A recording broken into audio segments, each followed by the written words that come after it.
Hello, nous c'est Pauline et Valentin du compte Instagram La Pause. On est blogueurs voyage et on a décidé de vous faire une petite vidéo. On va vous parler de notre matériel photo et aussi on va vous donner des petits conseils pour prendre de jolies photos. Donc c'est parti pour la vidéo.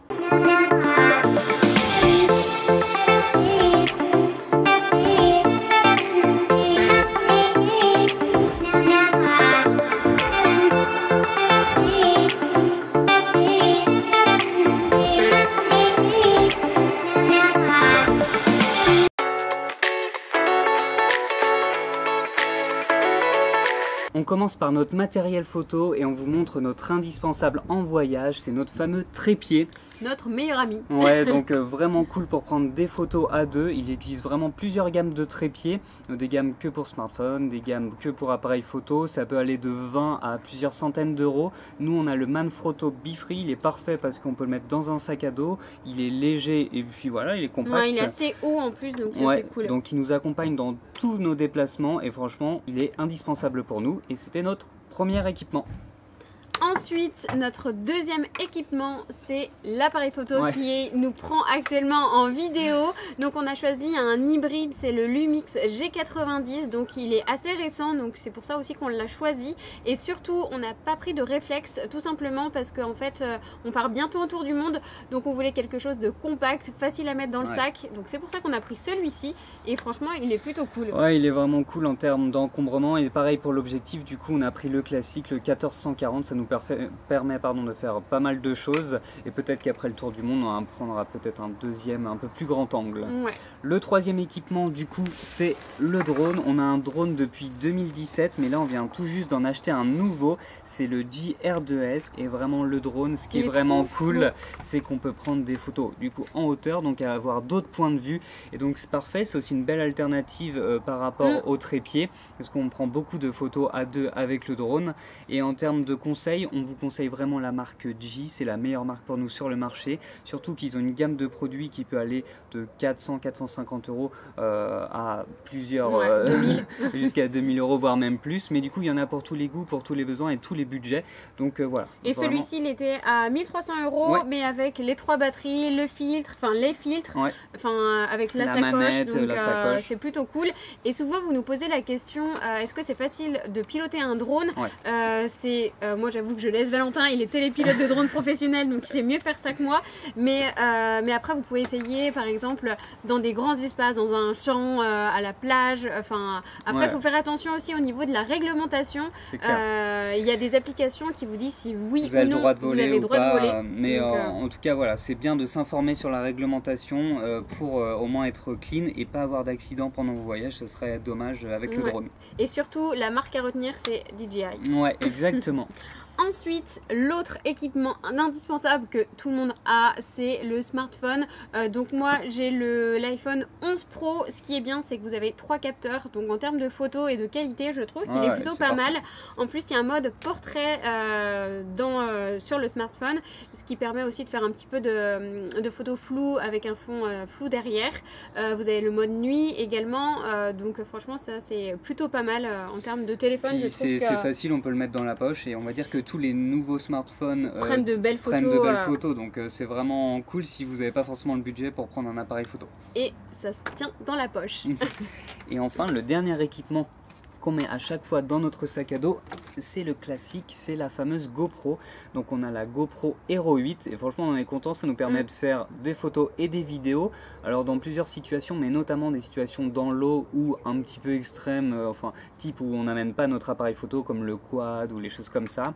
Et surtout ne pas mettre son smartphone dans l'eau, surtout prendre une GoPro parce qu'à chaque fois on c'est pas sait bon. jamais.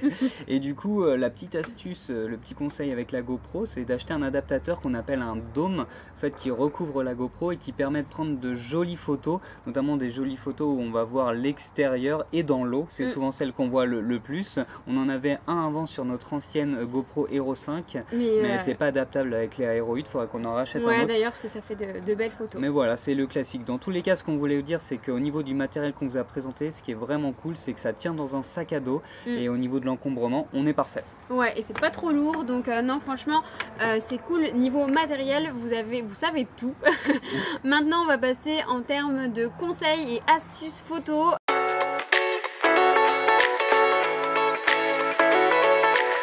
on n'est pas les pros de la photo, mais si on peut vous partager quelques petites astuces. Alors le premier, moi je dirais que c'est vraiment un classique, c'est l'horizon. En fait, il faut que votre photo soit vraiment alignée à l'horizon, et pour cela vous avez soit sur l'appareil photo ou soit sur le smartphone un quadrillage, et vous avez juste à suivre les lignes pour pas que votre photo elle soit penchée, par exemple que la mer elle soit comme ça. Il faut vraiment que tout soit droit, et franchement c'est la base de la photo, c'est que tout soit aligné. Ouais, carrément. Du coup, moi, deuxième conseil qui se gère notamment par rapport au trépied, c'est ce qu'on appelle le retardateur et l'intervallomètre. Donc le retardateur, il y en a sur les appareils photo et sur les iPhones, et du coup ça permet en fait de prendre une photo à distance et que l'appareil photo vous prenne en autonomie. Donc souvent quand on a 10 secondes pour aller à un point, dans le fond du jardin, c'est souvent moi qui cours, hein, donc j'ai l'habitude. Du coup, une fois qu'on est au fond du jardin, bah, l'appareil photo va vous prendre 3-6 photos en autonomie. Donc ça c'est vraiment cool. Et la deuxième astuce, c'est ce qu'on appelle l'intervallomètre, et là c'est un peu différent, c'est quand vraiment il y a une distance entre l'appareil photo et le trépied et vous où vous serez. Du coup ça permet de prendre, nous par exemple, 25 photos toutes les 2 secondes. Donc toutes les 2 secondes il va y avoir une photo jusqu'à 25, et donc comme ça vous avez plus de temps pour prendre des photos à deux. Donc, on va vous mettre une petite photo d'ailleurs, on était à l'Esterel, il y avait un point de vue, on voulait être sur la crique, enfin sur la plage, et on a mis le trépied un peu plus haut, et du coup Valentin a couru quand même, mais on a réussi à faire une belle photo, donc on va vous la mettre, et elle est plutôt cool. C'est vraiment top. Donc à retenir, retardateur et intervallomètre. Autre conseil, on nous dit souvent, mais comment vous faites pour vos photos, vous êtes toujours que tous les deux, est-ce que vous retouchez vos photos? Alors non, on n'enlève personne avec Photoshop, c'est surtout qu'on se lève tôt le matin, au moins quand vous levez tôt, vous savez que vous avez l'endroit pour vous, c'est un kiff d'ailleurs de se lever tôt, parce que vous êtes tout seul, vous avez privatisé le lieu. Donc franchement c'est vraiment se lever tôt et être patient également, en fait à être patient, parce que des fois, surtout l'été, il y a du monde, donc chacun prend sa petite photo, mais essayez de trouver le moment où il y a un petit peu moins de monde. Il y aura toujours ce moment, hein. Vous verrez, si vous êtes patient, il y aura toujours ce moment où vous allez avoir l'espace. Même si des fois on dit c'est relou, bon il va mettre combien de temps à prendre sa photo, mais non, faut juste être patient pour prendre de belles photos.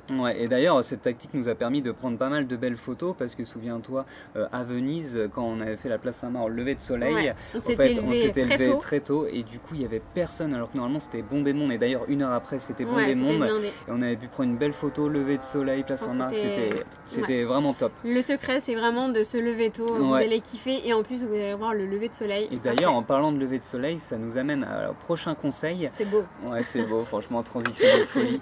Du coup, l'autre conseil, c'est de prendre des photos pendant la golden hour. Donc la golden hour, c'est en fait 1 heure avant et 1 heure après le lever de soleil et le coucher de soleil. Et là, vous allez voir, il y a des magnifiques couleurs. C'est là où les lumières sont les meilleures pour les photos, et vous allez pouvoir prendre de jolis clichés. Et profiter du moment aussi. Ouais, c'est clair. Déjà, on profite du moment, et après, si vous aimez la photo, n'hésitez pas à prendre ces photos à ces moments-là. C'est toujours les mêmes lumières, et franchement, nous, on n'est jamais déçus. Bon, après, ça fait toujours un peu plus mal de se lever. Mais après, t'es content d'être levé. Les couchers de soleil pendant les vacances, franchement, c'est pas mal. C'est le must. Ensuite, autre conseil, nous on retouche nos photos avec l'application Lightroom. C'est pas retoucher en termes de, comme je disais, Photoshop, enlever des personnes. Non, c'est vraiment pour que la photo soit un petit peu plus jolie en termes de couleurs. Vous pouvez gérer la saturation, la teinte, vous pouvez gérer la luminosité, le contraste. L'objectif c'est de pas la dénaturer, mais de lui donner un petit peu de peps, ou à notre goût. Ouais, c'est ça. Et en plus, je crois, si je me trompe pas, que Lightroom sur le téléphone est gratuit. L'application est gratuite. Faut vérifier, mais je crois que c'est gratuit. Donc c'est facile d'utilisation. Après, vous pouvez regarder des petits tutos sur YouTube. C'est toujours cool. Et le dernier conseil qu'on voulait vous donner, du coup, c'est quelque chose qu'on fait tout le temps quand on part en voyage ou en vacances, c'est d'aller à la chasse aux pépites cachées. Donc en fait, c'est vrai que quand on va en voyage ou dans une nouvelle destination, on a tendance à aller d'abord sur les lieux touristiques, les lieux qu'on connaît ou qu'on a vus en photo. Nous, on doit se lever tôt. Et d'ailleurs, nous aussi, on le fait souvent, mais il y a toujours dans ces endroits-là des pépites cachées. Même des fois, aux alentours de chez vous, il y a des pépites cachées, et il faut essayer d'aller les trouver. Et nous, on adore ça, parce que déjà, il n'y a pas grand monde qui y va, on peut faire de belles photos parce qu'on est tout seul. Et puis je sais pas, il y a aussi ce petit truc, sentiment où voilà, t'as trouvé quelque chose. On a l'endroit pour nous tout seul et c'est cool. Donc faites ça pendant vos vacances si vous avez le temps, c'est vraiment cool. Vous serez bien. Du coup, je crois qu'on a terminé sur les conseils. En tout cas, le plus important, et ça c'est vraiment à retenir, c'est de profiter du moment et surtout ne pas tout le temps passer la tête, enfin je dis ça, je suis la première à le faire, mais ne pas toujours être sur son téléphone pendant les vacances, c'est le moment de déconnecter. Donc profitez à fond et on vous souhaite un bel été et on vous dit à bientôt. Ciao.